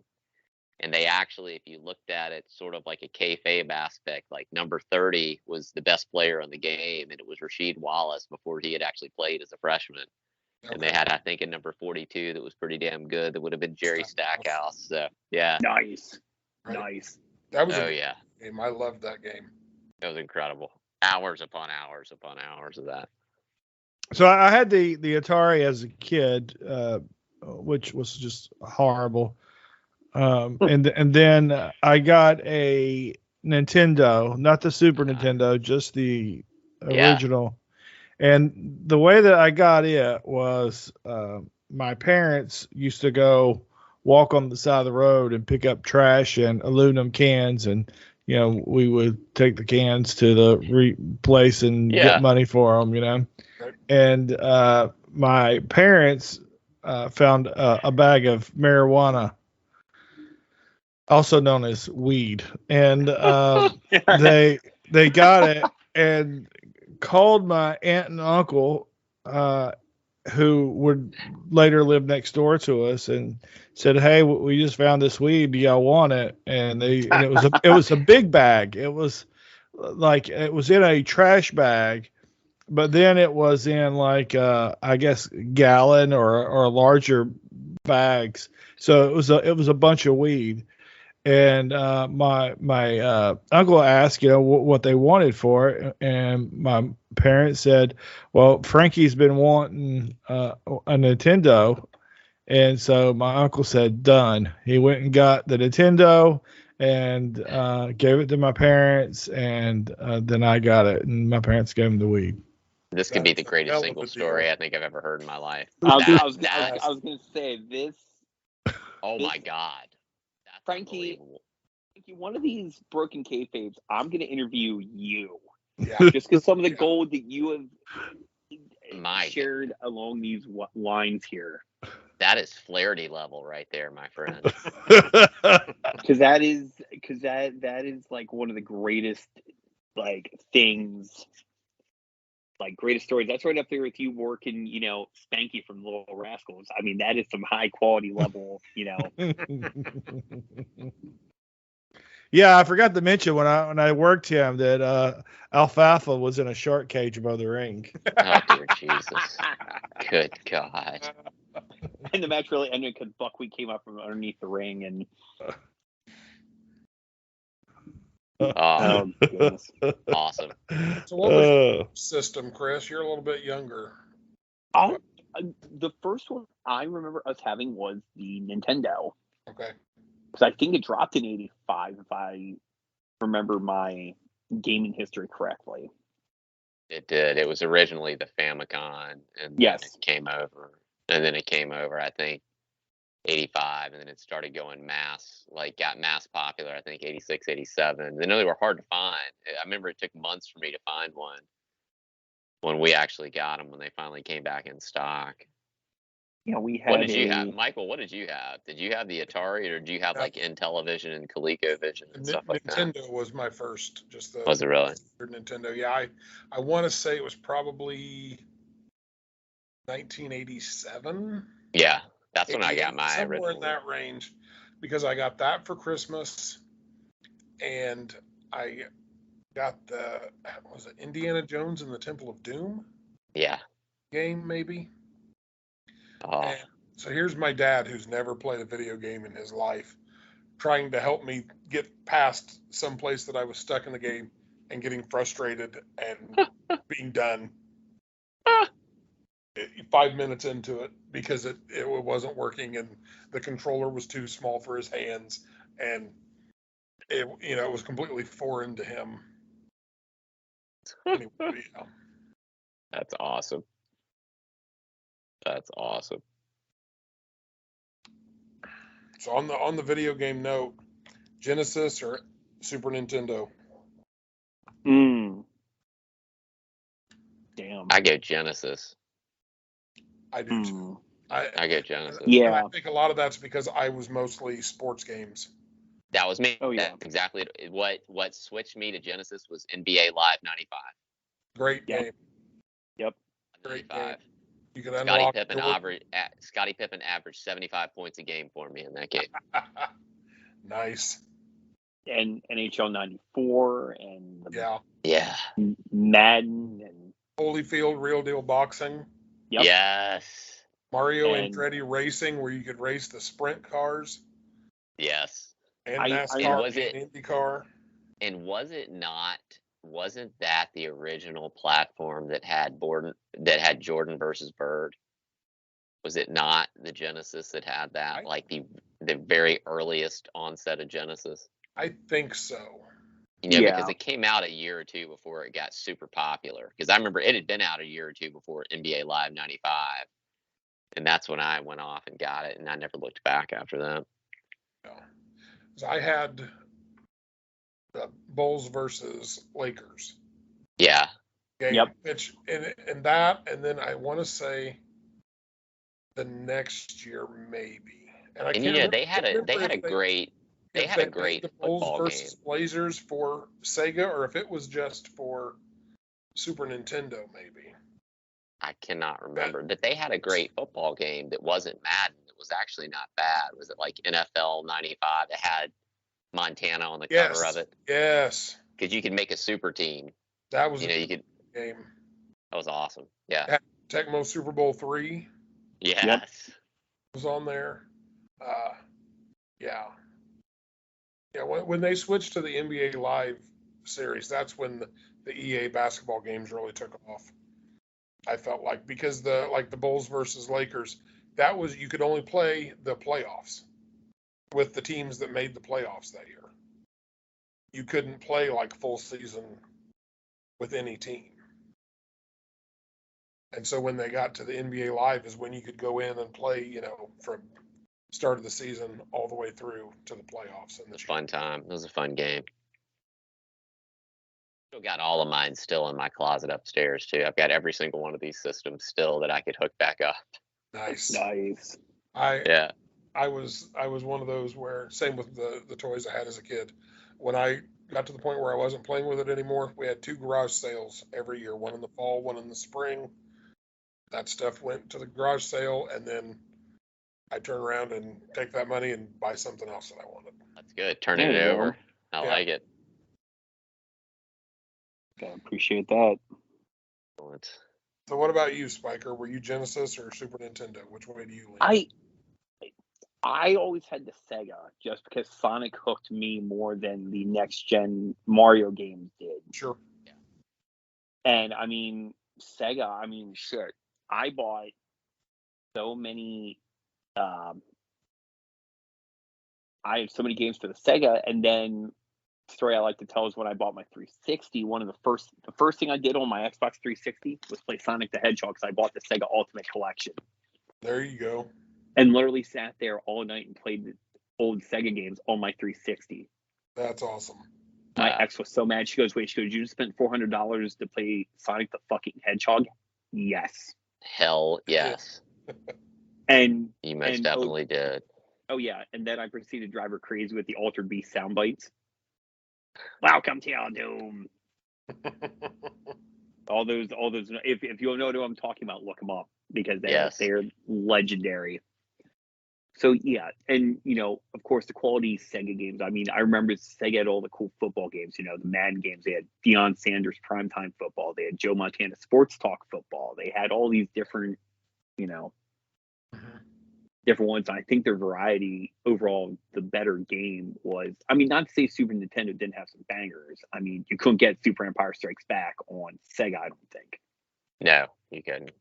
So, give credit where credit is due, and, Donkey Kong and Donkey Kong Country, Donkey Kong Country and that kind of fun stuff. But more likely Sega.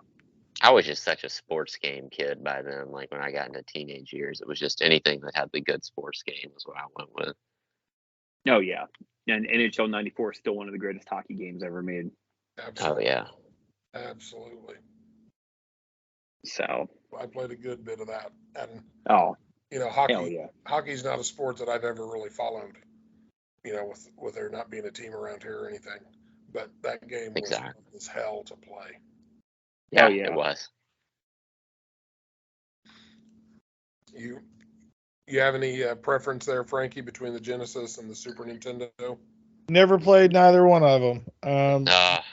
By the time they came out, I got in the car, and I was busy, with school and work, and also wrestling season, from November to March. Yeah. And so my last video game system I had was the old school Nintendo. Very nice. It's a good one though. Yeah. So fellas, we want to wrap this one up, and we can save the other questions for another evening. And I love it. I don't know what other kind of how many more questions Handsome Mike has got. Yeah, well, let's save them for another evening where we could do a part 2. I'll release this hour and a half that we've done here as part 1, and then, maybe in a week or so, we could get back together and record a part 2. It give us some time to maybe come up with some other questions too. Spiker can let us know then what discontinued fast food item he'd bring back.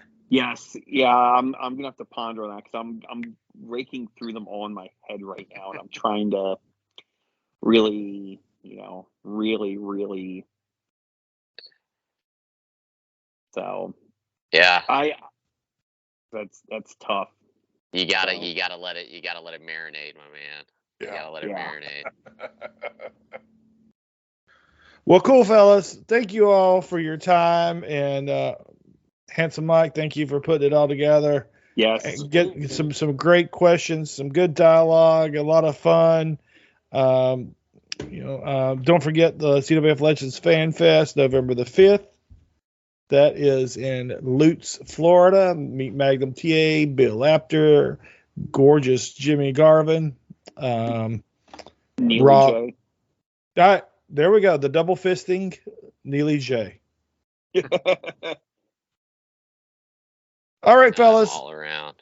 Thank you all so much. Maybe we'll have Ecto Cooler there. Who knows? Not like that. We need any more enticement, but there we go. All right, everyone, take care. Thank you so much. Good night. Awesome. Good night, guys. Good night, everybody. Bye. Well, that was a terrible choice of words. Terrible choice of words on my part. I apologize for that. I'll never utter that phrase again on this podcast ever. Okay. I'm sure it was a really good. I'm sorry. Yeah, that was a very bad choice of words, but it's okay. All right. Excuse me. Sorry. So yeah, that was the talk with Michael and the two doctors.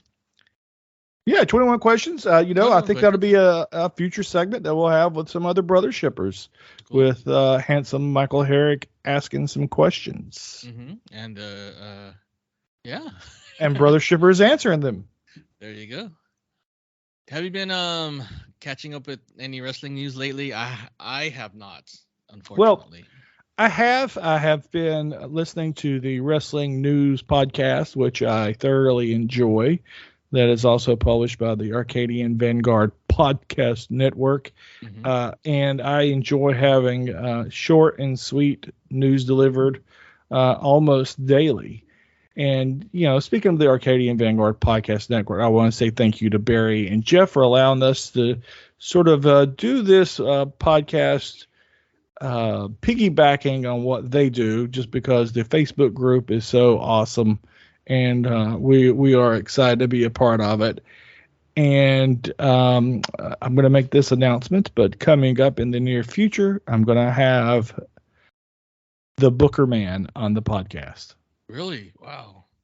That's correct.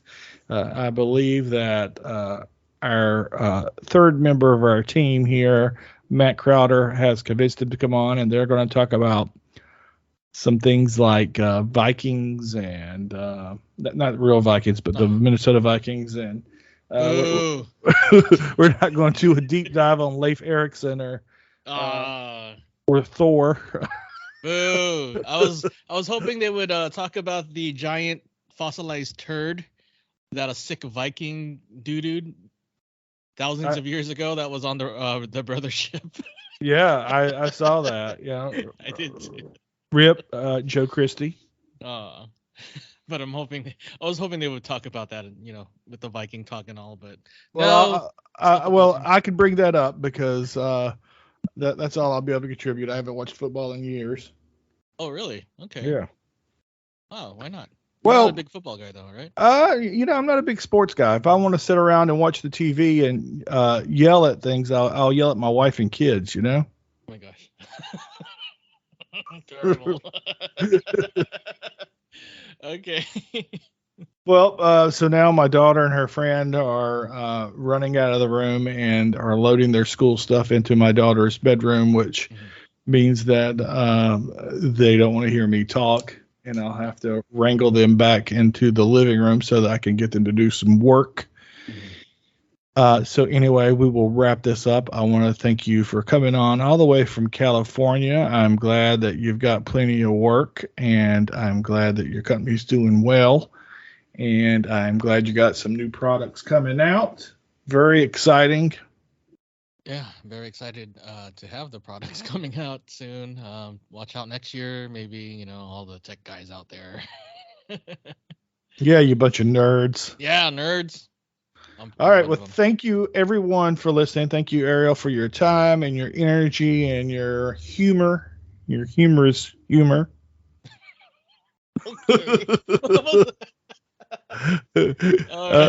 Special thanks to handsome Michael Herrick for being the fourth member of our team here with this 21 Questions segment. I look forward to doing many more of those in the future. And thanks to the two doctors, and I'll be seeing Dr. Philip Kahn at the CWF Legends Fanfest in 3 weeks. So super excited about seeing him. And Chris Spiker, who is about to be a new dad, I'll catch him at the next one. Cool. I'll try to make the next one next year. So that sounds like a great plan. All right, buddy. Everybody. Take care. You too. Bye, everyone. Bye.